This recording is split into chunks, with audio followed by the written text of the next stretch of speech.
Tonight, we're going to talk about the movie Voyagers. It's written and directed by Neil Berger, and it stars Tye Sheridan, Lily Rose Depp, Fionn Whitehead, and Colin Farrell. This movie is basically Lord of the Flies in space, but you really have to see it to appreciate it. The cinematography by Enrique Chediak just makes you feel, just alone. It makes you feel like you're separated. Essentially what this movie is, Earth has been ravaged. Running low on resources, will not be able to survive on here. So they train these kids to man this space shuttle and seek out a new planet that their grandchildren will eventually inhabit. And that's pretty much the premise of the movie.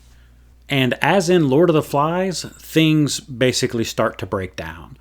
And where this movie really shines is in the performance of the actors and in the music. Trevor Garekis really sets a good tone in this movie. The parts that you're supposed to feel a little frightened, it hits it. Music makes so much of a movie, and he does not disappoint with this one. And the breakout performance in this has to go to Fionn Whitehead.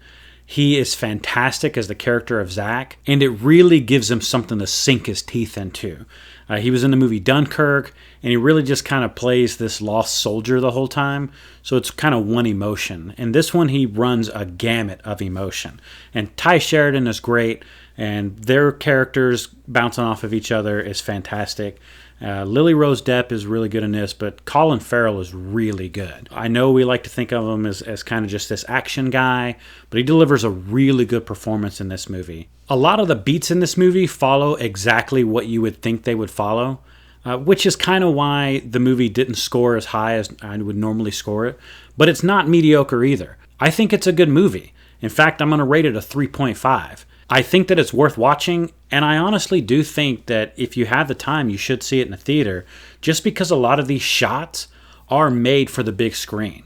Not saying that they wouldn't work on the small screen, they definitely would, but this movie tells a story that I think is important and really warns against the idea of groupthink. So with that, can you watch this with your kid? I don't recommend it. It's PG-13, but it almost got an R rating. And after you watch it, there's a couple of scenes where you'll realize why. Interesting note about this movie, the director of photography really worked with the director on their use of colors. A lot of the movie is shot kind of bland, just to kind of give you that sense of being alone in space. And so they really use colors to prove points. And you'll see it whenever they kind of pop. Each time you see a color, it's really signifying something. And it was a really nice touch in the movie.